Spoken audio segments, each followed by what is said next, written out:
Assalamualaikum warahmatullahi wabarakatuh.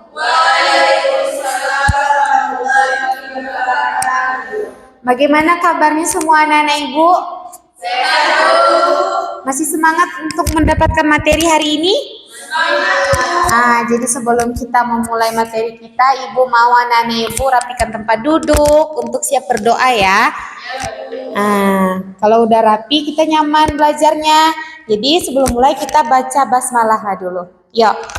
1, 2, 3. Bismillahirrahmanirrahim.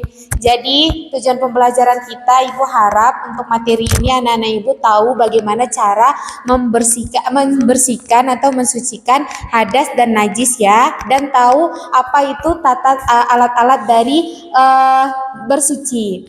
Minggu kemarin udah belajar tentang toharo kan anak-anak ibu? Berarti udah belajar tentang najis sama hadas.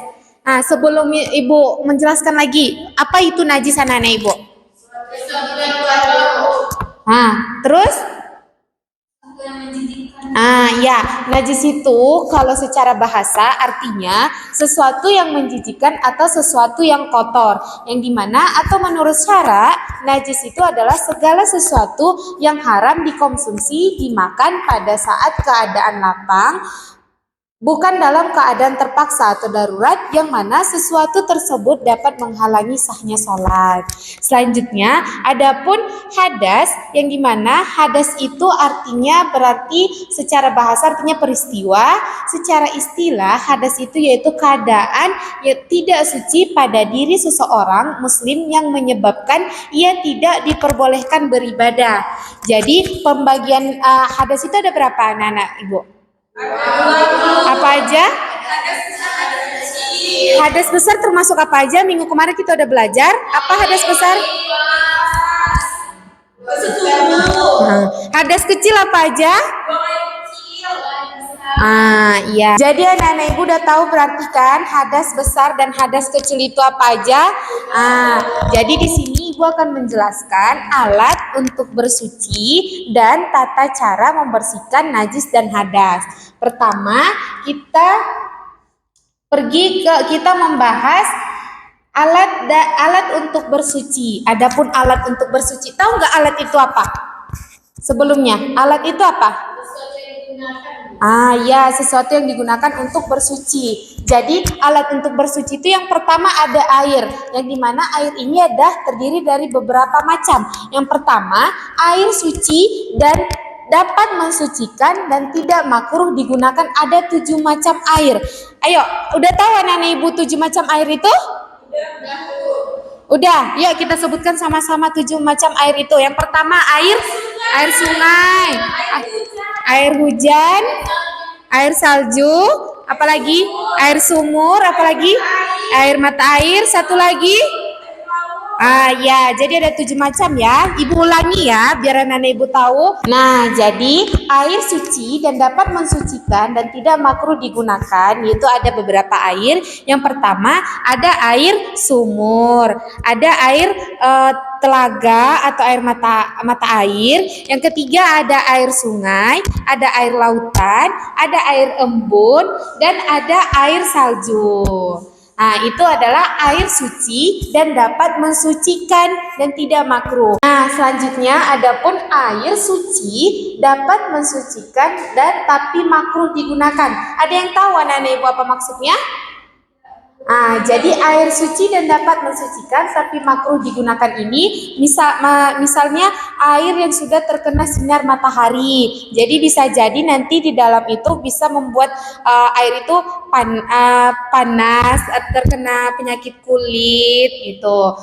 Selanjutnya air suci tetapi tidak dapat mensucikan, yaitu air yang telah digunakan untuk bersuci. Contohnya seperti air yang menetes dari sisa wudhu seseorang atau sisa mandi. Misalnya Ika habis mandi atau habis wudhu, itu air sisa dari wudhu itu menetes ke air yang ada di dalam ember atau dalam bak mandi. Jadi orang tua Ika Ika mau berwudu, jadi itu airnya itu suci tapi tidak dapat mensucikan. Selanjutnya alat untuk bersuci itu ada debu. Jadi debu ini adalah jika tidak ada air, maka kita diperbolehkan bersuci dengan debu. Yang disebut juga dengan apa? Tayamum. Terus yang ketiga alat untuk bersuci ada apa lagi anak-anak ibu? Batu. Batu juga dapat digunakan untuk bertayamum. Jadi alat untuk bersuci ini udah paham anak-anak ibu? Apa aja tadi alat untuk bersuci? Yang pertama? Baiklah. Selanjutnya kita masuk ke dalam. Setelah kita tadi membahas alat untuk bersuci, selanjutnya kita membahas tentang cara membersihkan najis. Jadi, cara membersihkannya najis, anak-anak ibu udah tahu kan kemarin pembagian najis itu ada berapa? Selanjutnya kita akan menjelaskan cara membersihkan najis. Anak-anak ibu semua udah tahu kan najis itu ada berapa macam? Nah, tadi kita sudah belajar alat-alat untuk bersuci. Sekarang kita masuk kepada tata cara membersihkan najis dan hadas. Yang pertama, kita membahas tata cara membersihkan najis. Najis itu ada berapa macam? 3. Yang pertama yaitu najis mukhafafah. Apa itu contoh najis mukhafafah, anak-anak ibu?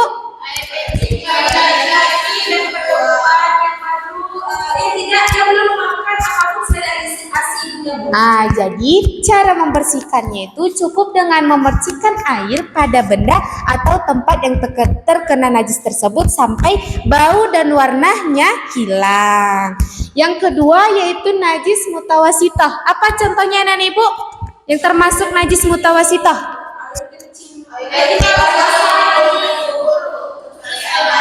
Satu-satu.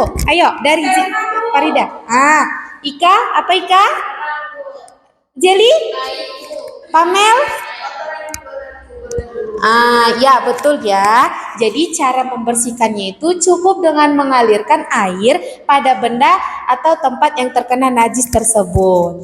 Yang ketiga yaitu ada najis mughallazah. Contohnya apa nenek ibu? Contoh najisnya. Ini termasuk najis apa ini? Sedang, berat atau ringan? Betul. Jadi cara membersihkannya itu secara bertahap dengan membasuh sebanyak 7 kali. 1 kali diantaranya menggunakan air yang dicampur dengan tanah yang suci. Udah paham anak-anak ibu cara membersihkan najis? Selanjutnya kita masuk ke cara membersihkan hadas. Cara membersihkan hadas. Yang pertama, tadi hadas ada berapa macam? Ada 2. Hadas? Hadas kecil itu tadi apa aja contohnya? Berwudu dan tayamum. Itu cara membersihkannya, Jeli. Contohnya hadas kecil apa? Contohnya buang air besar. Ya, jangan salah ya. Jadi cara membersihkan hadas itu dengan berwudu dan tayamum. Hadas besar apa contohnya tadi? Apa yang termasuk? Nipas ya termasuk. Jadi cara membersihkannya dengan apa? Mandi wajib. Jadi baiklah anak ibu, dengan tadi materi kita alat untuk bersuci, tata cara membersihkan hadas dan najis, anak ibu semua udah paham? Ya, Bu. Jadi sudah, kalau misalnya salah satu di anak ibu terkena najis atau dalam berhadas, sudah bisa cara membersihkannya? Baiklah, dengan itulah materi kita hari ini. Jadi sebelum ibu tutup materi kita, pembelajaran kita hari ini, ibu akan melakukan evaluasi dulu supaya ibu lihat apakah anak-anak ibu paham materi kita hari ini. Oke? Nah, jadi tadi kita sudah mempelajari alat untuk bersuci dan tata cara membersihkan najis dan hadas. Jadi sekarang ibu melakukan evaluasi untuk melihat sejauh mana pemahaman anak-anak ibu dalam memahami materi yang ibu jelaskan tadi. Jadi anak ibu udah mengirimkan linknya ke dalam grup kita. Semua ada bawa HP kan anak-anak ibu? Udah masuk, Bu. Udah masuk. Yo, ayo. Siapa lagi yang belum masuk?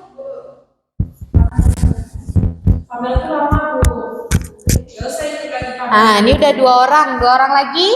Ayo. Chania siapa Chania? Jeli. Lopeu ini siapa Lopeu ini? Miau. Mel, Mel. Oke, udah masuk semua berarti ya. Jadi baca dan simak soalnya. Oke, Nenek Ibu, biar tidak ada kesalahan-kesalahan. Oke, kita mulai. 1, 2, 3.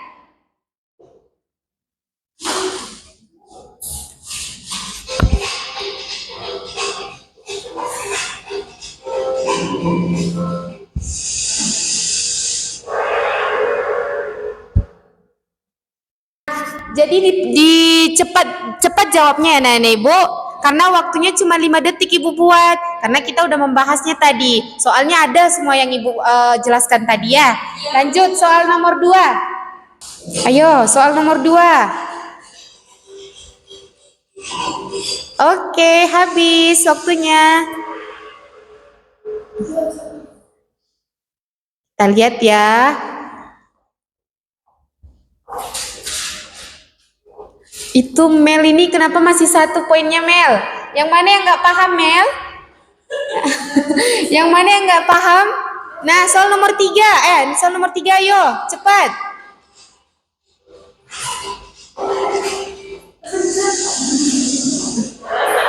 Oke, jadi Ibu lihat dulu ya siapa yang belum paham ini. Ya, si Lopeu ini si Ika yang menamrati Ika memahami betul-betul yang Ibu jelaskan tadi ya. Mel, apa kendalanya Mel? Jaringan. Oke, jadi dengan evaluasi tadi Ibu berharap anak-anak Ibu semua sudah memahami materi kita hari ini.